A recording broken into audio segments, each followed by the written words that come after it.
मत छोड़िए, कोई देख लेगा। अगर देखेगा तो देखने दो, कोई गुनाह तो नहीं कर रहे हैं भाई। अपने पत्नी का हाथ पकड़ा है हमने, ये शर्माने वाली बात कहाँ है?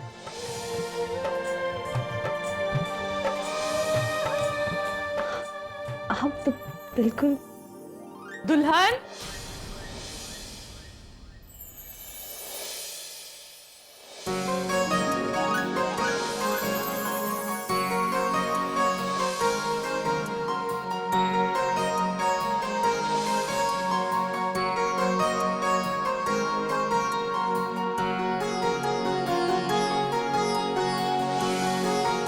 मैं अभी आती हूँ।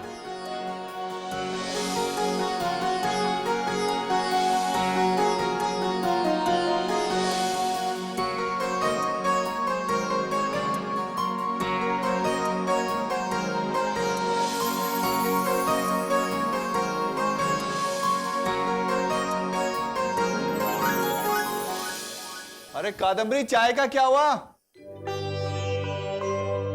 अरे प्रिंस, मैं जरा ऑफिस के लिए निकला हूं, तुम अकेले बैठ के क्या कर रहे हो? जी मैं भी चलता हूँ, बहुत काम पेंडिंग होगा। कुछ काम बाकी नहीं है। तुम यहाँ नंदी के साथ टाइम बिताओ। शादी के ये जो शुरुआती दिन होते हैं ना, ये एक दूसरे को समझने के लिए बहुत जरूरी होते हैं।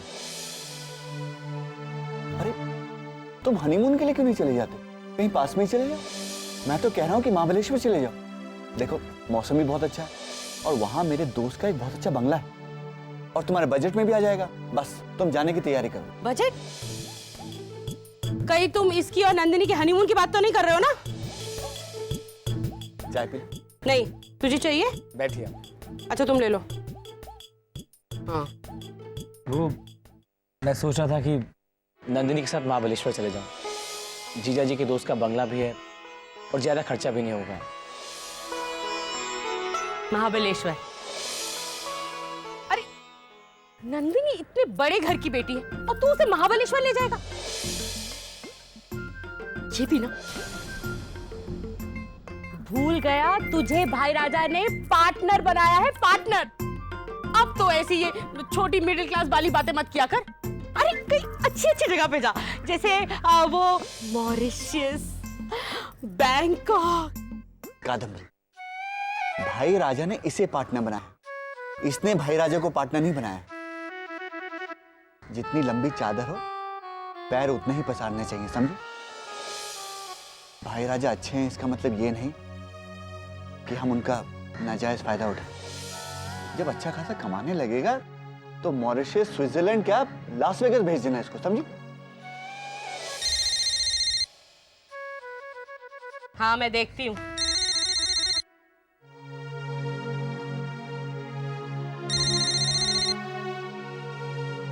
हेलो। जो प्रिंस, मैं निकलता हूँ। हेलो कादम्बरी जी, कैसी हैं आप? अरे अरे नीलिमा जी, बिल्कुल ठीक हूँ मैं। और वैसे भी जिस घर में नंदिनी जैसी बहू हो वो तो अच्छा ही होगा। उसके जाने के बाद थोड़ा सूना सूना हो गया था, लेकिन अब सब कुछ बहुत भरा भरा सा लग रहा है। उसके आने से तो घर में रौनक ही आ गई है। जी हाँ, हमारे घर की रौनक तो आपके घर चली गई है। हमारा घर बहुत सूना हो गया है। हाँ वो तो है। अब नंदिनी जैसी बेटी जिस घर से विदा होगी वो घर तो सूना सूना हो ही जाएगा।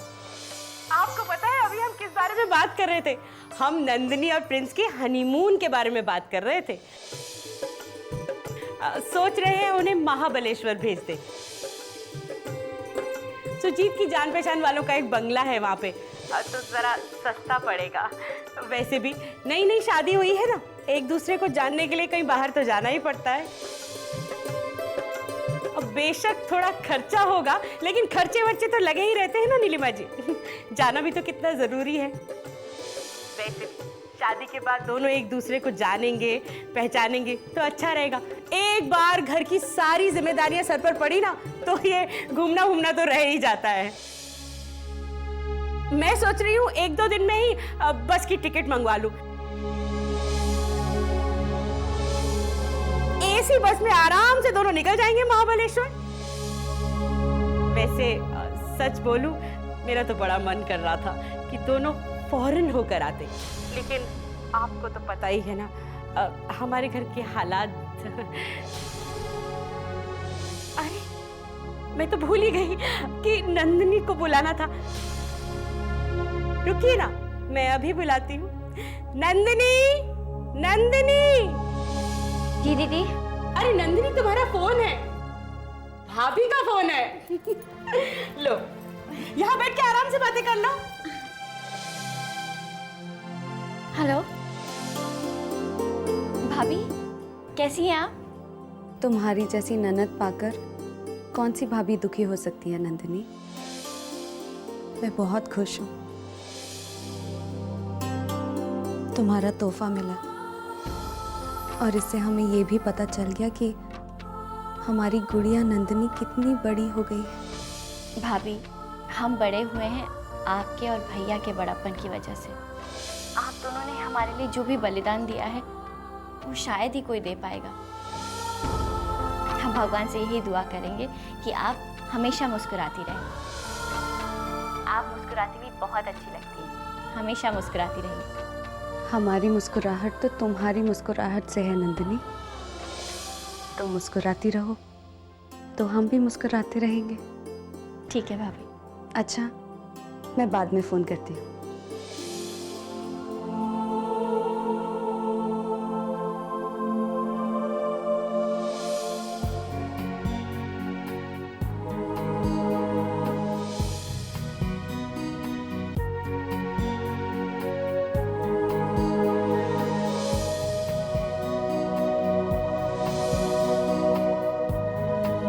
ये सारी साड़ियाँ आप अलमारी में नहीं, सूटकेस में पैक कर लीजिए।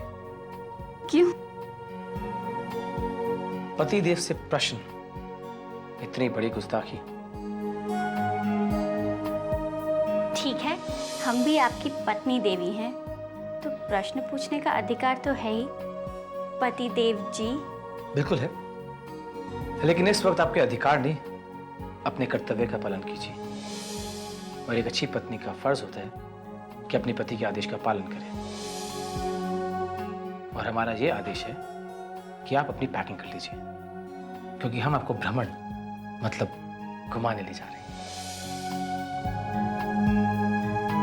पति देव का हुक्म सर आंखों पर, लेकिन अगर आप बता देंगे कि हम कहाँ जा रहे हैं तो उसी हिसाब से पत्नी देवी तैयारी भी करेगी ना।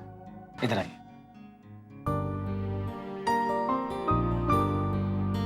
बैठिए। ये मलेशिया, फिर पेरिस, ये स्विट्जरलैंड, फिर होनोलुलु, फिर सिंगापुर, और हम यहाँ कहीं नहीं जाएंगे। क्यों? क्योंकि यहाँ पे हमारे देश की मिट्टी नहीं होगी। हम ऐसी जगह जाएंगे जहाँ पे हमारे देश की खुशबू भी होगी, वैसी मिट्टी भी होगी, हवा पानी भी वैसी होगी, और हमारी बीवी भी साथ। ठीक है पति देव जी, आपकी आज्ञा सर आंखों पर। वैसे आपके पति देव तो चाहते हैं कि आपको सारी दुनिया घुमाएं, पर क्या करें, हमारी जेब महाबलेश्वर के आगे इजाजत नहीं देती। तो फिर चलेगा?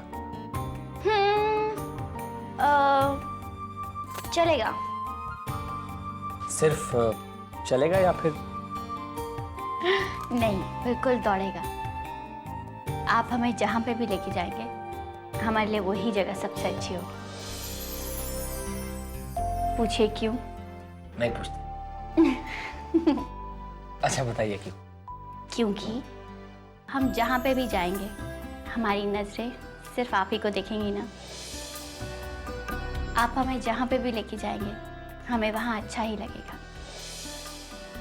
हमें अपना स्वर्ग तो उसी दिन मिल गया था जिस दिन हमारा रिश्ता आपसे जुड़ा था, और आप जहां भी जाएंगे, हमारा स्वर्ग वहीं होगा। हमें सिर्फ आपका साथ चाहिए, बस।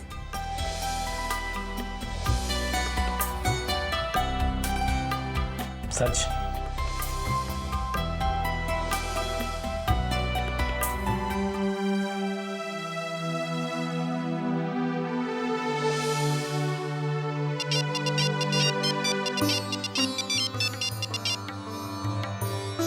हाँ जी कहिए, तब हमरे लिए का हुक्म है?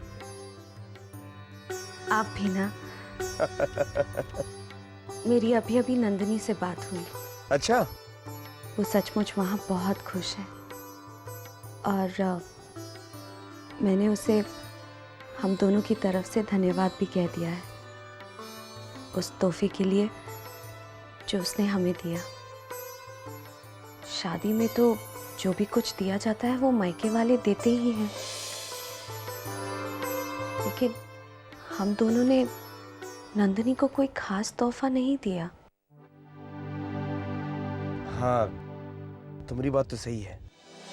तो बताइए कहा देना नंदिनी को तोहफा माँ? मैं सोच रही थी कि नंदिनी और प्रिंस को हम हनीमून पर भेज दें। हाँ ये ठीक रहेगा। वैसे ही बात तो हमें सोचनी चाहिए थी, लेकिन कहा है कि सब कुछ इतनी जल्दी में हो गया कि ध्यान ही नहीं रहा। अब वैसे भी हमारे दिमाग में नहीं आए, कम से कम तुमने तो सोच लिया इसके बारे में, हैं? अब इसे कहते हैं सही मायने में बीबी होना। अच्छा, हम ऑफिस जाकर ट्रैवल एजेंट से बात करके लंदन, पेरिस या स्विट्जरलैंड की टिकट बुक करा देते। नहीं नहीं, आप ऊटी की टिकट बुक करवाइएगा। लंदन पेरिस को छोड़कर ऊटी का है? क्योंकि हमें उन्हें कोई भी ऐसा तोहफा नहीं देना चाहिए जिनसे उनकी खुददारी या उनके स्वाभिमान को ठेस पहुंचे। हाँ बात तो सही है। अच्छा देखो, अब नंदिनी और प्रिंस को हनीमून पर भेजना तुम्हारा काम है। हाँ हम ऑफिस जाकर ट्रैवल एजेंट से तुम्हारी बात करा देते हैं। जो तुम्हें ठीक लगता है तुम कर देना, ठीक है? ठीक है। रखते हैं।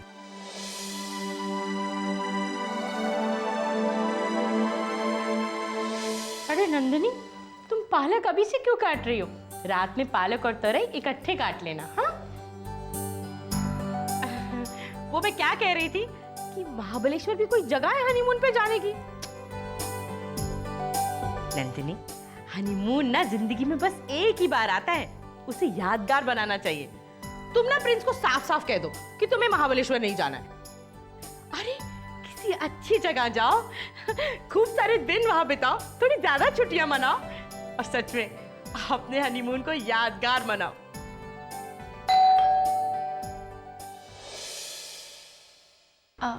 हम देखते हैं।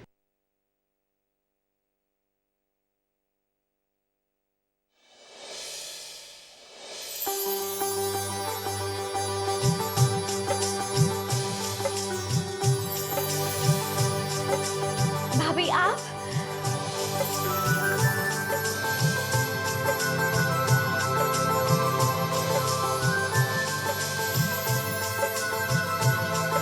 कैसी हैं आप? आइए। नमस्ते नमस्ते नीलिमा जी। नमस्ते। माफ कीजिएगा, बिना बताए आ गई कादम्बरी जी। अरे अपने घर में भी कोई बता के आता है क्या? आइए आइए, बैठी बैठी।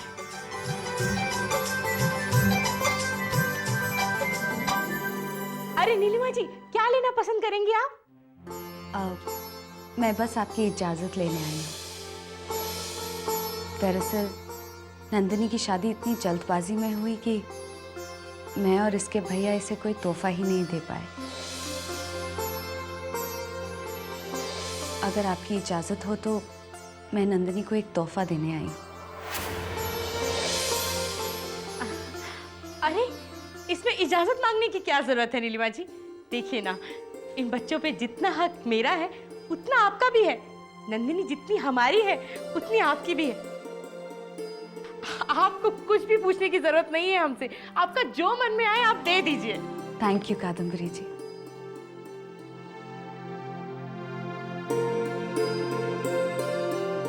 लो नंदिनी। ये क्या है भाभी? इसमें मेरा और तुम्हारे भैया का प्यार छिपा हुआ है, प्लीज मना मत करना। इसमें ऊटी की 2 टिकटें और होटल रिजर्वेशंस हैं। मैं और तुम्हारे भैया चाहते हैं कि तुम और प्रिंस हनीमून के लिए ऊटी जाओ।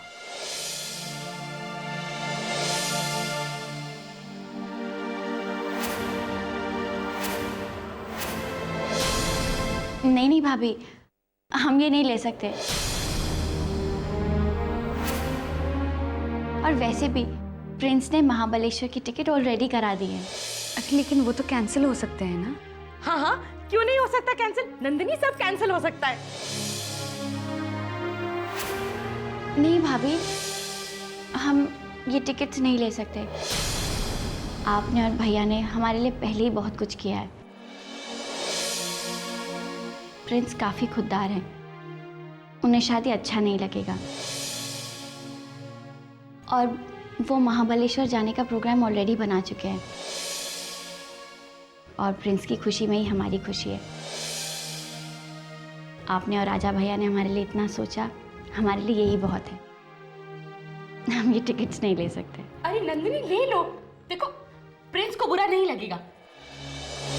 देखो, तुम्हारे भैया भाभी को अच्छा नहीं लगेगा, उनके दिल को कितनी ठेस पहुंचेगी। तुम ये टिकट ले लो ना, ले लो। नहीं दीदी, हम ये टिकट्स नहीं ले सकते।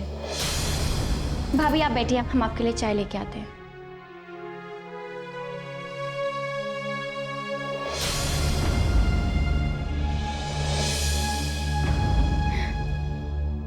माफ कीजिएगा नीलिमा जी, आपकी ही घर की बेटी है, इतने अच्छे संस्कार दिए हैं आपने उसे, वरना आजकल की लड़कियां अपने पति के आत्मसम्मान के लिए ये सब कहाँ करती हैं।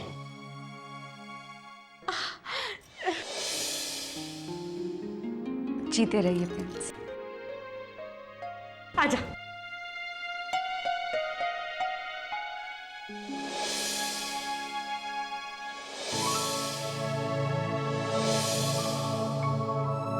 महाबलेश्वर जाने की तैयारी हो गई? जी। तो फिर अपना सूटकेस खाली कर दीजिए।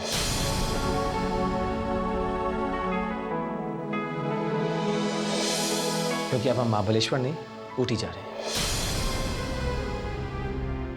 जी हाँ, मैं तो महाबलेश्वर की बुकिंग की बात करके लौट ही रहा था कि भाभी ने ऊटी की टिकट थमा दी।